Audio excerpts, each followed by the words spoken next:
Okay, we're back, and today's video it's gonna be something different. It's not gonna be. This is gonna be another build guide, kinda, or I guess it is a build guide. And you've probably already seen these videos and guide builds. This is gonna be kind of like how to build Vaserage. So this is gonna be the first one I do. It's not the first I've done builds and guides or in Genshin. I've done one. I was supposed to release Navia's way while back, but I'll have to make another one later. But today we're gonna be doing Vasaraga and how to build and how to play him and pretty much your party doesn't really matter. You can pretty much put anybody in your party, so it doesn't matter who it is. Although I think if you were to play solo, you probably would want like Cagliostra and Io both together, kind of, because they go pretty well. Because of her stun, her debuffs, and then Cagliostra giving you that boost and crit damage and all that good stuff. But today we're gonna be doing Vasaraga, so that's who we're gonna be focusing on in this video today. So I hope you'll enjoy it. So let's get into it. So for Vasaraga, so for his if you're gonna play Vasaraga, he is your tank DPS. He's like a self-centered DPS. He sacrifices HP to do more damage. So if you go over to his skills, and then here's his Battalions of Fear, Great Scythes, Growth, Umbral, Eclipse, Immortal Pain, and then he has some other ones. Here's Violet Shadows, casting a circle that consistently takes damage foes and restores Valkyra's HP whenever damage is dealt. Follows up with a slash hold to prolong casting. And then he has Forgotten Tales. This one is just a taunting skill where most likely enemies will attack you and you recover HP while doing this. Um, Demonation is another DPS skill where he sacrifices 30% of his HP to do damage, and it goes up to 3 times, and then it says here jammed by 80% max HP. I think. Oh no, that's not HP. That's max 80%, and you can do this attack 3 times in a row. And then his Nether Wrath is basically a damage absorption. So wherever your party's in, online or solo, you will be taking that damage away from your party. So you'll be absorbing it. That's your tank part of your kit. So those are that. And like the ones I chose is Baton of Fear. This is where he can rush up onto enemies, and you can do a charge attack to follow up. His Great Scythe. It does great amounts of stun and good damage, and you can also hold this following up a charge attack. His Umbral Eclipse makes it where it slows down opponents. So this is a crucial kind of key to his kit if you're gonna play Vasaraga, because your charge time for as a beginner of Vasaraga and as you play through the game and you know build your Vasaraga. Umbral Eclipse is going to be kind of a crucial piece to your kit because it slows down enemy actions and it will provide you with that time and necessary need to charge up your attacks because you're playing Vasaraga and you have to do consecutive charge attacks to deal damage. That's where his big damage comes from, is his charge attacks, mainly his charge attacks. Immortal Pain is a very it's like I guess a one way basically, or a two of a what's the word a double-edged sword. No, there we go. I couldn't figure it out.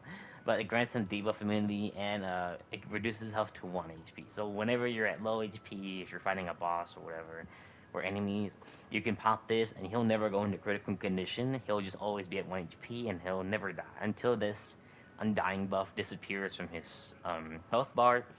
And then that's when it's going to be an issue. So you got to be it gives you a brief window kind of after the undying is gone, and then you just have to pop a potion, basically a big potion or a small potion, whenever you have the chance when this is over. So basically, this is a good end game kind of thing if you're gonna fight against like tougher bosses.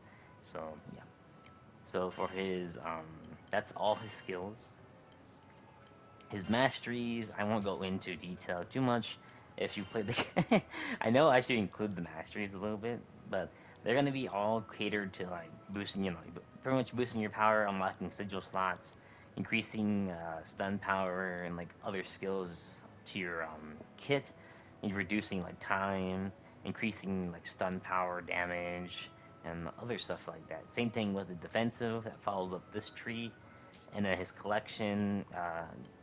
you don't have to worry about this. I won't go into detail with this, but I'll make another video that goes over the collection stuff and the over mastery as well. So that doesn't concern you yet until like end game. So probably will do another video on that if you guys like this type of video. Maybe. So if you're playing Boss Rock for the first time, or if you just got him, uh, make sure, or if you're gonna get Boss Rock later, whichever one.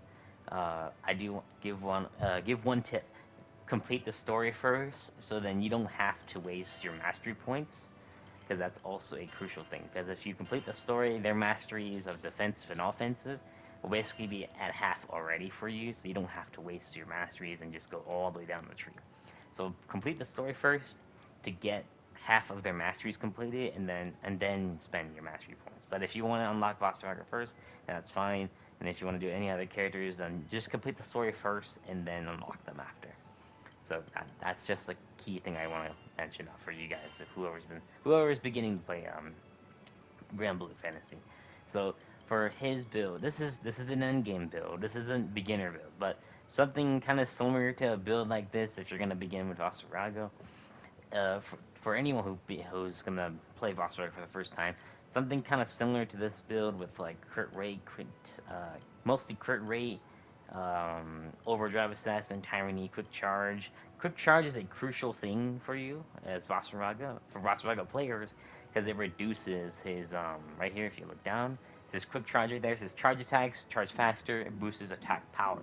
So this basically reduces your charge attack time, so you don't have to sit there and charge up for so long. Because Vasaraga, that's where his main damage comes from, and that's where this quick charge right here, if you look at the level at level 30, it reduces the charge time by 30% and gives you a 20% attack bonus. So this is a good crucial piece for you for Vasaraga players. This is a key component. Quick charge is a key component.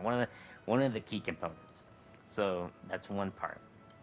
But then if you can't, so just find something kind of similar to this, and you'll be okay. And it's not gonna be as fast as mine, or like the charge time reduces like mine, but it's something gonna be somewhat close or similar to this kind of build. So for his next one will be like kind of like tyranny's not a crucial thing here. This is You can kind of do whatever you want for Vasaraga. This is just an end game build. So for kind of beginners, you don't have to run tyranny. Overdrive Assassin's a good one you can run because if you when you use the Undying skill, like I mentioned before, you can kind of just go in and take on enemies in overdrive mode, and you can basically just break them at that point. You don't have to worry about heals until your Undying buff disappears. For Aegis, that's not important, although if you want more health, then that's fine. These are endgame, so you don't have to worry about this, but you can do kind of like a quick charge, do two or three slots of quick charge, maybe four, if you have lower level like sigils. These are high sigils, these are endgame sigils. But if you have sigils kind of similar to like level 3, level 4 sigils, then you can put on quick charge for like 2, 3 sigils of those, and then like your damage cap sigils. So these damage cap sigils, so these are different. So even though you put attack sigils on your character, it won't change how much damage you'll do. Damage cap sigils are a key component to your build. Any build, especially when it comes to damage. For Rasaraga, if you want to hit that 1 mil damage, which is endgame, or if you're gonna go like, if you're beginning out, damage cap sigils you don't get until I think later within the story. But when you get to that point into the story, then damage capsules are a key component to Vasaraga's damage, where you can hit like a 1.2 mil, 1.3 mil, maybe 2 million if possible, which maybe it is. I'm not too sure. I don't think so, but there might be some guy there out there probably. But if you can find like damage capsules like level 4, level 3, then put those on Vasaraga, something similar to this build. Okay, this is just end game. I'm gonna repeat that as many times as I need to if you don't understand. Crit hit rate is also good sigil, a really good sigil, because it gives you that point where you don't have to worry about hitting certain body parts, and it will boost your crit rate, basically. So that's something similar to this. So for his weapons, however, this first video might be kind of long, so I do apologize.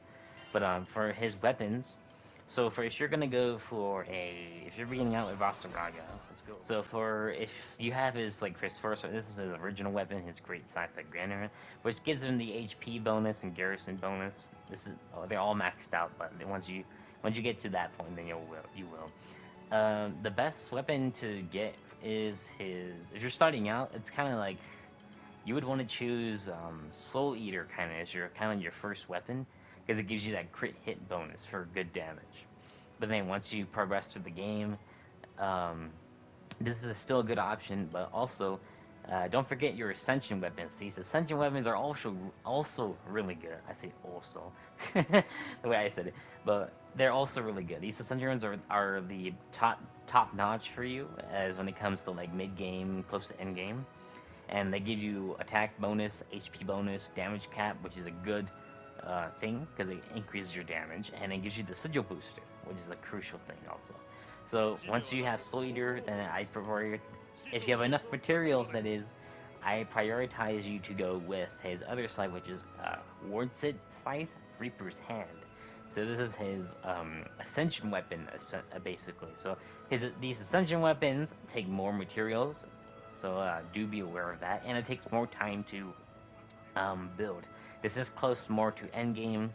If you're gonna, progress the story, get to endgame, and build ascension weapons.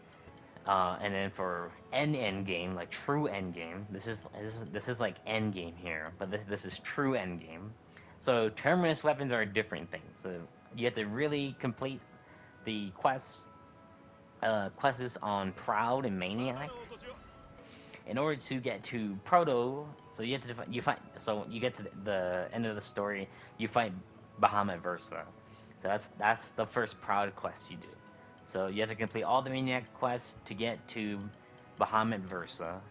So this is the very annoying version, the other version of Bahamut. This is not our Bahamut. This is the enemy Bahamut from the story.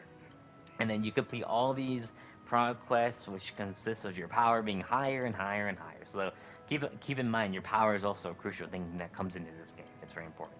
You complete all these, and then this is Proto Bahamut. So Proto Bahamut, if I will show you, so the items that he drops here. So this is all weapons. So this is it says terminus weapons. So if you look down in the arsenal, the characters I have unlocked, I have all their weapons are check marked.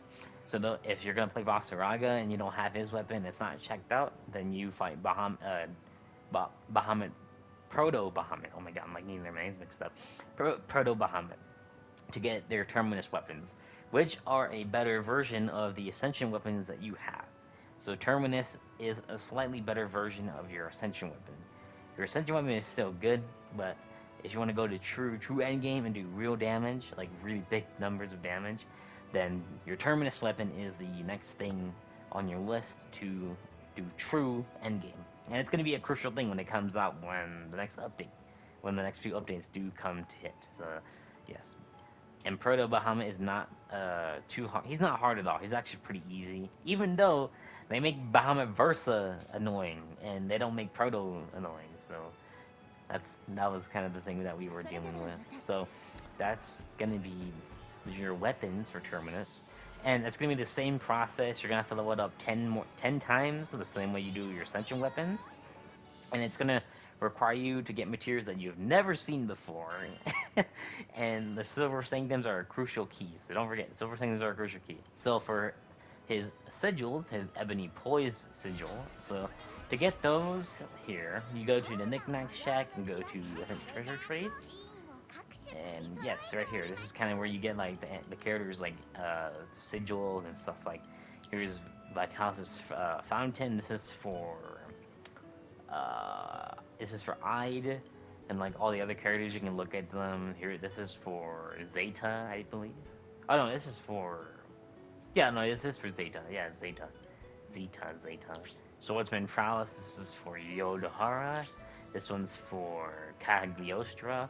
Inflicts defense down whenever Cagliostra lands a fully charged collapse on foes. So for his sigil, and this one actually is better than the one I had last time. Ebony's Poise is a really good sigil. So what that sigil does, if I can show you, gotta go all the way down here. So what this one does is shorten Roslinger's skill cooldown whenever he lands a charged triangle attack. Affects strength is based on the attack. So this is probably one of the better sigils that you get. His other sigil is a like a situational one. So whenever boss you're fighting, it's a situational sigil. But this one's a crucial one because it's probably one of the better ones until you can get like your his other like his double sigil. So his this one and the other one. So it says here, Shorin's Boss against Shorin's Vaserage is a skill cooldown with a charge attack. So it's skill cooldown by 0.6%, negative 0.6 to negative 8% when max charged. So anytime you do a fully charge attack with Vasarage's charge attack, then it will reduce his skills. If you want, just for a tip, if you want those sigils, then the knick-knack vouchers. Oh, that's not it. Whoops. Transmute sigils. So this is where you kind of get your OP sigils from. Is the Transmarvel. To get Transmarvel, you need to complete all Maniac and Proud quests. Or no, I think it's Maniac and you have to complete one of the Proud quests. I think it's the one with Proto, not Proto, Bahamut Versa. So then you unlock Transmarvel, and you just basically just use your knick-knack vouchers to spend at max, and then just go into Transmarvel, and you get your crazy OP sigils. So you have like Fearless Soul and other things like that, like all the character sigils and stuff like that. So and the Weapon Awakening, yeah, this is what I'm talking about. So for the Weapon Awakening, it's a lot. It's a lot. So it's 10 levels each for both, and it costs us a lot. Both have different stats overall. This one has attack, HP. This one has catastrophe and regen. And this is your better endgame weapon by far for Vaserage. So, oops, excuse me. So yeah, that is a kind of a, I guess, my like kind of like Vaserage build and like your stat kind of. So for like beginners, like I mentioned, just find something kind of similar to these sigils, and you'll be okay. Once you reach mid game, end game, and like true end game, then you can really farm for these sigils and really do damage. Here, I can show you the damage potential that you can do with Vasaraga before I end this video. So let's go to the Grand Cipher and gain Vasaraga in my nature.